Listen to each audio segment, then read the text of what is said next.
அனைத்து நல்லவங்களுக்கும் வணக்கம். நான் ஆர்கே பேசுகிறேன். ரவிக்குமார் நெக்ஸ்ட் சேனல் வழக்கமாக நம்ம உலக செய்திகள் பார்ப்போம். உலக செய்திக்கு முன்னாடி ஒரு தரமான ஒரு செய்தி ஒன்று பார்த்துடலாம். சீனாவில் ஹாங்ஸூ மாகாணத்தில் ஜிசியாங் அப்படின்ற ஒரு ஜூங்க. இந்த ஜூவில் ஒரு கரடி ஒன்று நார்மலாக மக்கள்லாம் பார்த்துருக்காங்க. திடீர்னு ஒரு வீடியோ பதிவு எடுத்திருக்காங்க. மக்களை பார்ப்பதற்காக இந்த கரடி 2 காலில் எடுத்து இப்படி நின்றுருக்குங்க. இப்படி நின்றதுக்கப்புறம் பார்த்தீங்கன்னா பின்னாடி பாருங்கள், டிக்கியெல்லாம் அப்படி சுருங்கி போயிருக்கா. அப்படி சுருங்கி போயிருக்கிறனால என்னாச்சுன்னா, ஓஹோ இவங்க என்ன பண்ணிட்டாங்க, சீனாக்காரங்க வேடமிட்டு அதாவது ஒரு நபர் தான், ஜூவில் இருக்கக்கூடிய ஒரு நபர் தான் அப்படி நிற்கிறாங்க மக்களை கவருவதற்காக அப்படின்ற ஒரு வதந்தி செய்திகள் பெரிய அளவுக்கு வைரல் ஆயிடுச்சுங்க. இந்த வீடியோ பதிவு வைரலான உடனே அங்கே இருக்கிற ஜூ நிர்வாகம் அச்சோ இது என்னடா புதிய தலைவலியாக போச்சுன்னு சொல்லிட்டு பயங்கரம் மறுத்துட்டாங்க. மறுக்கிறது மட்டும் இல்லாமல் நார்மலாகவே ஒரு கரடி எந்திரிச்சு நின்றால் அப்படி தாங்க இருக்கும் அப்படின்னு அவங்க ஒரு விளக்கங்களை கொடுக்க, அந்த விளக்கங்கள் பெரிய அளவுக்கான பத்திரிகைகள்லாம் மறுக்க, சரி ஓகே நீங்கள் எல்லாம் என்ன பண்ணுங்கன்னு சொல்லி ஒரு 10-15 பத்திரிகைகளை கொண்டு வந்து அந்த இடத்துல நிறுத்தி நீங்கள் போய் வேணும் டெஸ்ட் பண்ணிக்கோங்க அப்படின்னே, நாங்கள் ஏங்க என் உயிரை கொடுத்து டெஸ்ட் பண்ணணும் அப்படின்னு அவங்க கேட்க, நீங்கள் தான்ப்பா ஏதோ ஆண் இடம் விட்டுருக்குன்னு சொன்னீங்க, நீங்கள் தான் தைரியமான ஆளாச்சு, அங்கே போய் டெஸ்ட் பண்ணுங்கன்னு சொன்ன உடனே இல்லை மறுத்துட்டாங்க. இருந்தாலும் அங்கே இருக்கக்கூடிய ஜூ நிர்வாகம் வெளிப்படையாக மறுத்து இருக்கிறது. ஸோ இந்த ஒரு வீடியோ பதிவு மிகப்பெரிய வைரலாக இருக்குது. என்ன தான் ஜூ நிர்வாகம் மறுத்தாலுமே எப்படி ஒரு கரடி எந்திரிச்சு நின்னா பின்னாடி இருக்கிற டிக்கியெல்லாம் அப்படி சுருங்கி போய் இருக்கும் அப்படின்றது தான் பெரிய சந்தேகமாக இருக்குது. இந்த வீடியோ வைரலானதால தான் அந்த ஜிங்யாங் அப்படின்ற ஒரு அந்த ஜூவுக்கு மிகப்பெரிய ஒரு பிரச்சனையாக இருக்குது. ஸோ இதை பற்றின விளக்கங்கள் தொடர்ந்து கொடுக்கப்பட்டு தான் இருக்கிறது. என்ன தான் இருந்தாலும் எப்பயுமே நல்ல விஷயம் சீக்கிரம் பரவாது, ஒரு வதந்தி அப்படின்றதே சீக்கிரம் பரவும். பட் இது நல்ல விஷயமா வதந்தியா அப்படின்றத நீங்கள் தான் முடிவு பண்ணணும். ஸோ மற்ற செய்திகளை இந்த வீடியோவில் பார்த்துடலாம். ஸோ வீடியோவில் பார்த்த மாதிரி நீங்கள் நம்ம சேனல் சப்ஸ்கிரைப் பண்ணலாம், சப்ஸ்கிரைப் பண்ணிட்டு வாங்க. மறக்காம பெல் பட்டனை கிளிக் பண்ணி ஆல் ஆப்ஷன் சொல்லுங்கள். வீடியோவில் போகலாம்.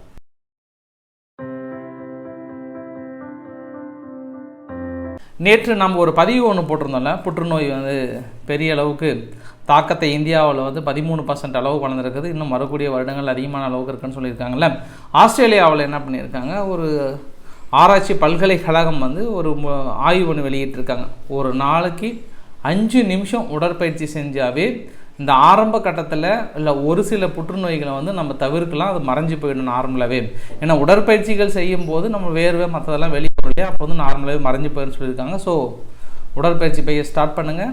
இதுக்கப்புறம் டெய்லி அட்லீஸ்ட் ஒரு 5 மினிட்ஸாக நம்ம ஸ்டார்ட் பண்ணோம் அப்படின்னாவே, முதல்ல இனிஷியலாக 5 நிமிஷம்னா அது ஆட்டோமேட்டிக்காக கொஞ்சம் கொஞ்சமாக டெவலப் ஆகிரும் அப்படின்னு நம்ம தோணுது. நம்ம அடுத்த அப்டேட் என்ன, சீனாவில் ஏற்பட்ட வெள்ள பாதிப்புகள். நேற்று நம்ம ரவிக்குமார் சேனலில் பார்த்துருந்தோம். அதுக்கான வீடியோ பதிவுகள் பொறுத்தோம். மீதி இருக்கக்கூடிய வீடியோ பதிவுகள் அப்படின்னா இன்றுமே பெரிய அளவுக்கான தாக்கம். ஏன் சீனாவை மட்டும் பார்த்தோன்னா பெரிய அளவுக்கான தாக்கத்தை ஏற்படுத்துகிறதுனா, ஓவராலாக அந்த புகைப்படத்தில் பாருங்களேன், முக்கிய நதி ஆதாரமே எங்கேருந்து ஸ்டார்ட் ஆகுது அப்படின்னா சீனாவில் இருந்தால் ஒன்று எல்லோ ரிவர், அடுத்து யான்சி ரிவர். இந்த யான்சி ரிவரோட மையப்பகுதி தான் இந்த பக்கம் அப்படியே வந்தோம் அப்படின்னா இந்தியாவுக்கு பிரம்மபுத்திரா, அப்புறம் சல்வான் ரிவர் இந்த பக்கம் அப்படியே கீழே இந்த பக்கம் வருது. அப்படியே மேலே போனோம்னா கங்கை நதி. இந்த எல்லோ ரிவரோட ஒரு பகுதி தான் கங்கை நதியாகவும், இன்னொரு பகுதி தான் பிரம்மபுத்திராவும் தோன்றுகிறது. அப்போ முக்கியமான நதி ஆதாரங்கள் சீனாவிலேருந்து அப்படியே கிளை நதிகள் இங்கே இந்தியாவிலேருந்து அதுக்கப்புறம் கீழே போய் கடலில் ஜாயின் பண்ணுது. இன்க்ளூடிங் இந்த இண்டஸ் ரிவர் கூட சேர்த்துனீங்கன்னா கூட எல்லாமே கிட்டத்தட்ட கனெக்டட் ஆகுது. ஒரு இடத்துல இருந்தாலும் இன்னொரு இடத்துல கனெக்ட் ஆகிட்டு தான் இருக்குது. அதனால தான் ஒரு வெள்ள பாதிப்புகள் அப்படின்னா முதல்ல எங்கடா பாதிக்குது அப்படின்னா அது சீனாவை தான் முழுமையாக பாதிக்கிறது, முழுமையாக மூழ்கடித்து விடுகிறது.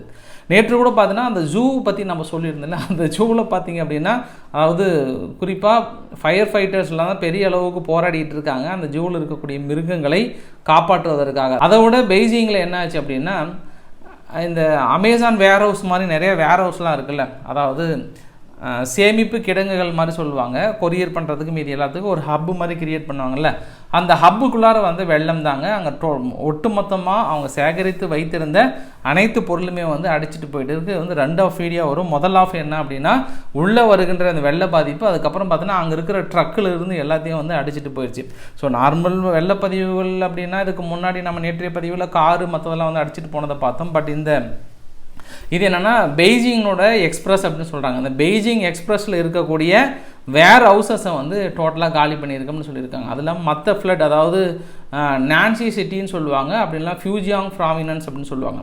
இந்த ஃபியூஜியாங் ப்ராமினன்ஸில் ஏற்பட்ட அந்த வெள்ள பாதிப்பு பாருங்கள், திடீர்னு ஒரு மலைச்சரிவுகள் இருக்குது. அந்த மலைச்சரிவுலேருந்து நேராக உள்ளே வரும்போது டோட்டலாக அந்த ஏரியாவில் இருக்குது தும்சம் பண்ணியிருக்கு. இதுவரை 11 பேர் பக்கம் இறந்து போயிருக்கிறதா சொல்லியிருக்காங்க.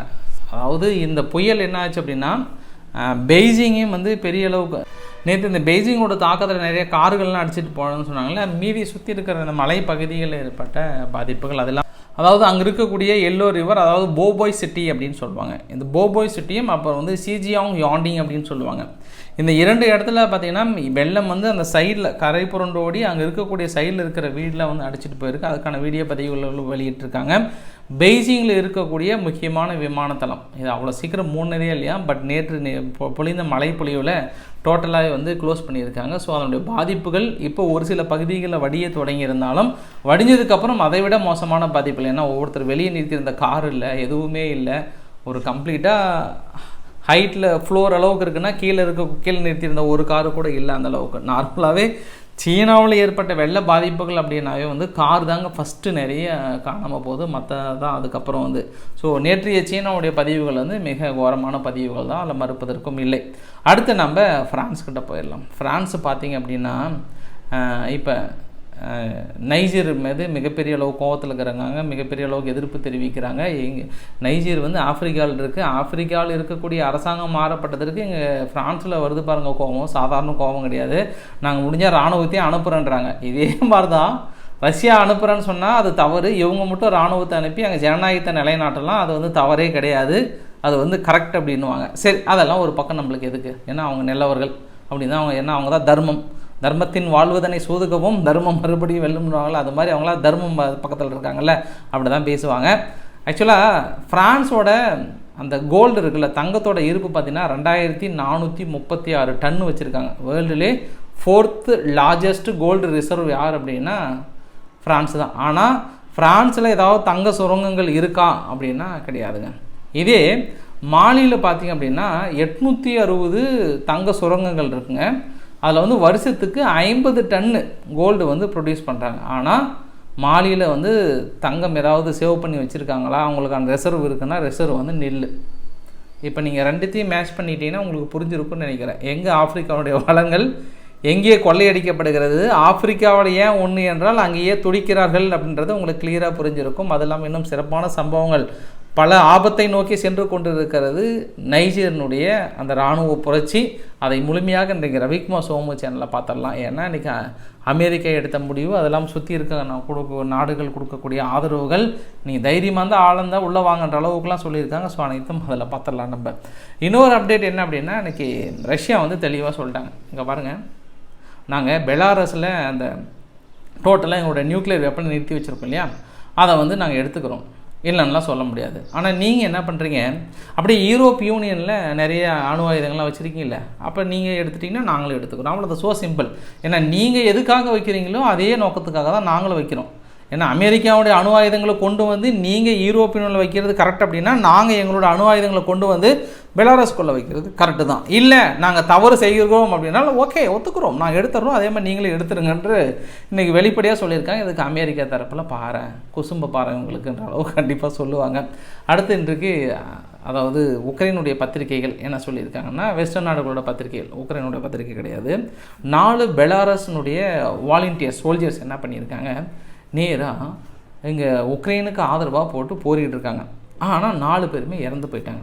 அந்த 4 பேர் இறந்த உடனே பெலாரஸோட கடமை என்ன, நமது வீரர்கள் வாலண்டியராக போயிட்டு கலந்துருக்காங்க. அப்போ 4 பேர்த்தையும் ஃபோட்டோ எடுத்து ஒட்டி அவங்களுக்கு மாலையை போட்டு வெரி குட் இவங்கள மாதிரி தான் மற்றவங்களும் இருக்கணும்னு சொல்லிட்டு அவங்கள பாராட்டி இருக்கணும், அவங்களுக்கான விருதுகள் கொடுத்துருக்கணும். ஆனால் இது எதுவுமே இல்லாமல் பேர் கூட அனௌன்ஸ் பண்ணாமல் இப்படி பெலாரஸ் நிறுத்திருக்கிறது என்றால் நம்ம எதுக்கு ரஷ்யாவுக்கு எதிராக இந்த மாதிரி செயல் பண்ணோம், இதை நம்மளை வெளியில் சொன்னோம் அப்படின்னா இங்கே இருக்கக்கூடிய மக்கள் மத்தியிலே பெரிய ஒரு அச்சத்தை ஏற்படுத்துன்றதுக்காக அவாய்ட் பண்ணிட்டாங்களாம். இப்போ நார்மலாக அங்கே இருக்கக்கூடிய அரசாங்கத்துக்கு தெரியாமல் வாலண்டியராக போய் கலந்துக்கிறாங்க, ரைட்டு. அப்படி கலந்துக்கும் போது அங்கே இருக்கக்கூடிய அரசாங்கம் வந்து பேர் வெளியிட்டு அவங்களுக்கு மற்ற எல்லாம் பண்ணணுன்றது எப்படின்னு தெரியல. பட் வந்து தவறு பெலாரஸ் வந்து இடத்துல பண்ணியிருக்கணும்னு அவங்க எதிர்பார்க்குறாங்க. இப்படி எதிர்பார்த்தாங்கன்னா அவங்க ரஷ்யா அதாவது பெலாரஸில் இருக்கக்கூடிய மக்கள் மத்தியில் கிளர்ச்சிகள் வரும்னு எதிர்பார்த்தாங்க. பட் எதுவுமே நடக்கல. அதனால் அந்த விரக்தியில் பத்திரிகைகளில் வெளியிட்டிருக்காங்க. அடுத்து என்னன்னு தெரியல, உரசல்லா மாண்டலையான் தீப்பெரி திருமுகத்தோட தங்கச்சி வந்து ரொம்ப டென்ஷன் ஆகிட்டாங்க, என்னன்னு தெரியல. அந்த டென்ஷனுக்கான காரணம் என்னென்னா, சீனா வந்து சுற்றி இருக்கக்கூடிய நட்பு நாடுகளை வந்து சுத்தமாக மதிக்கிறதே இல்லையா. குறிப்பாக வந்து மணிலா அப்புறம் வந்து பிலிப்பைன்ஸ், இது ரெண்டுமே வந்து மதிக்கிறதே கிடையாதான். அவங்க பகுதியில் உள்ளே போய் எட்டி பார்க்குறது, எல்லா வேலைகளையும் வந்து பண்ணிகிட்ருக்காங்களாம். அதாவது யுனைடெட் நேஷன் செக்யூரிட்டி கவுன்சில் என்ன ஒரு வரையறை கொடுத்தாங்களோ அந்த வரையறை எதுவுமே மதிக்காமல் சீனா இப்படி வந்து தான் தோன்றித்தனமாக நடந்து கொள்வது என்பது ஒன் ஆஃப் த ஷேம்லெஸ். இப்படி நடந்துக்கு நாங்கள் எதிர்பார்க்கவே கிடையாதுன்னு ரொம்ப வருத்தத்தையும் ஆழ்ந்த கவலைகளையும் தெரிவித்திருக்கிறார் உரசர்லாம் வாண்டர் இல்லையா தீப்பொறி திருமுகத்தோட தங்கச்சி. ஏன்னா இவங்களுக்கு இது மாதிரி எல்லைகளை போய் கடந்து மற்ற நாடுகள் மீது தாக்கல் நடத்துறது இதெல்லாம் வந்து எதுவுமே பிடிக்காது. சப்போஸ் இவங்க மட்டும் அங்கே இதுக்கு முன்னாடி ஈகோஸ்லேவியாவில் தாக்கல் நடத்தினது, இல்லை இந்த பக்கம் வந்து ஏமனில் தாக்கல் நடத்துது, அது அந்த டைமில் இவங்க இருந்தாங்கன்னு வச்சுக்கோங்க, அவ்வளோதான். போய் அமெரிக்காவை கழுத்து பிடிச்சி கேட்டிருப்பாங்கடா நிறுத்துறீங்களே இல்லையான்ற அளவுக்கு நிலவாடு அப்போ இல்லை.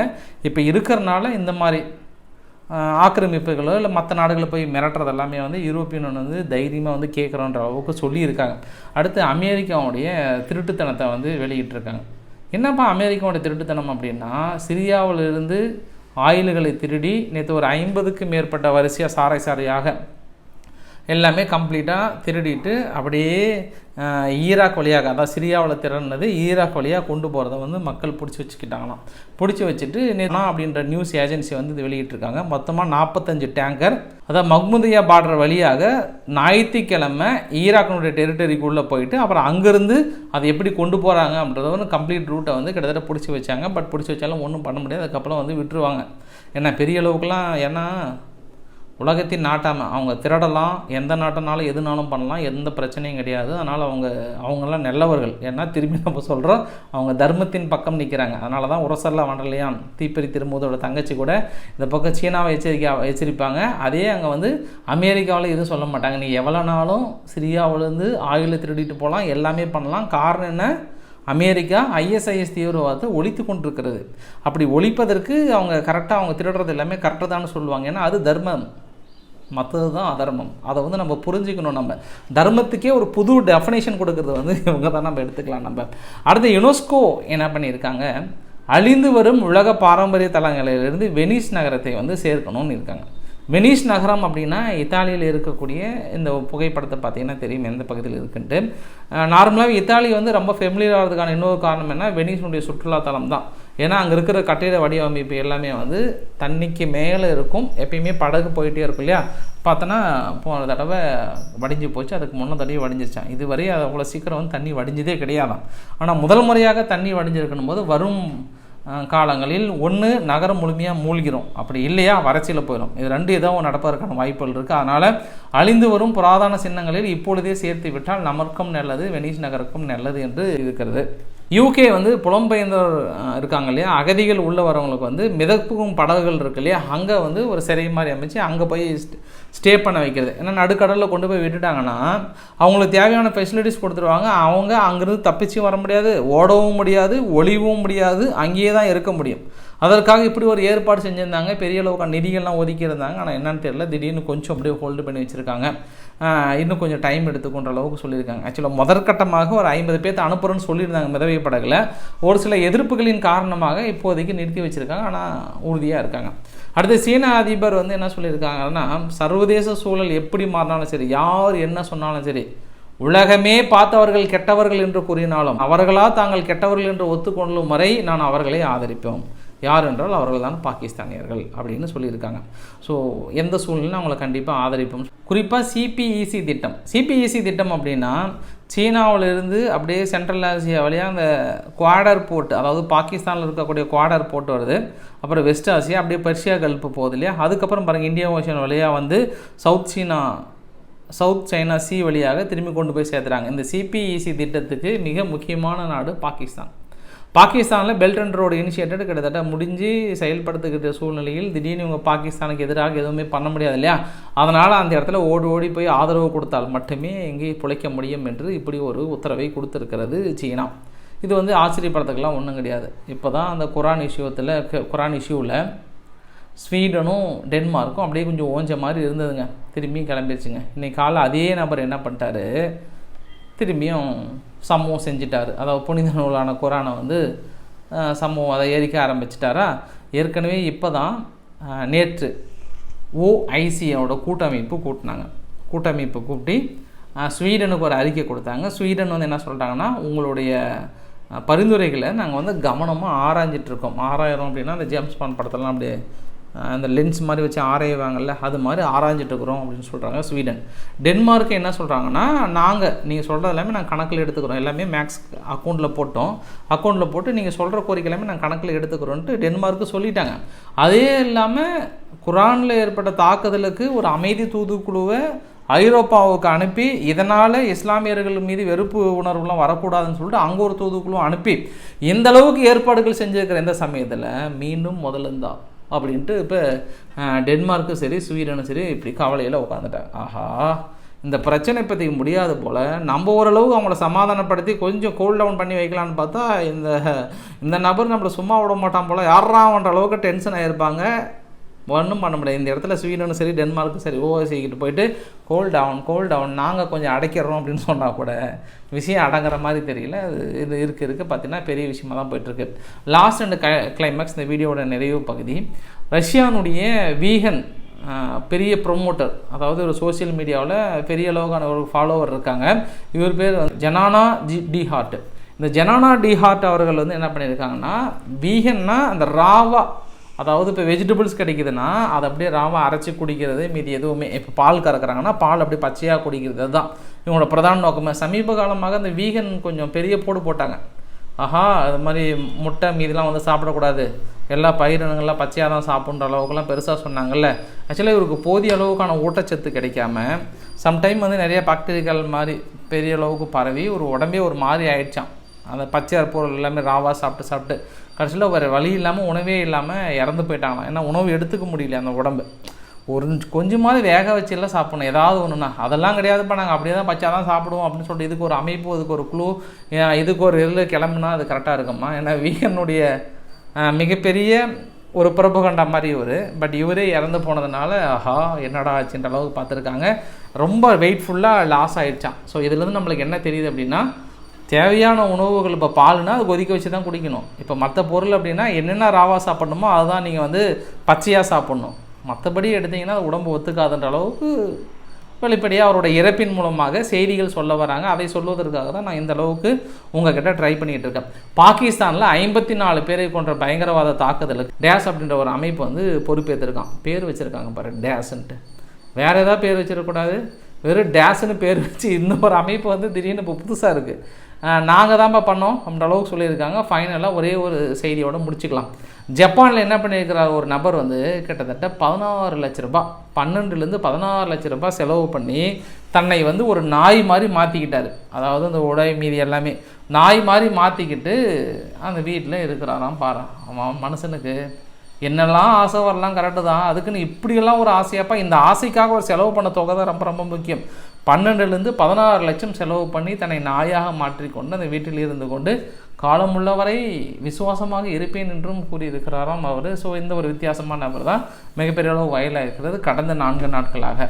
ஸோ மற்ற செய்திகளை நம்ம ரவிக்குமார் சோமு சேனலில் பார்த்துடலாம். பிடிச்சிருந்தா லைக் பண்ணுங்கள், ஃப்ரெண்ட்ஸுக்கு ஷேர் பண்ணுங்கள், சப்ஸ்கிரைப் பண்ணுங்கள். ரவிக்குமார் சோமு சேனல் நன்றி, சாரி ஆர்கே சேனல் நன்றி, வணக்கம்.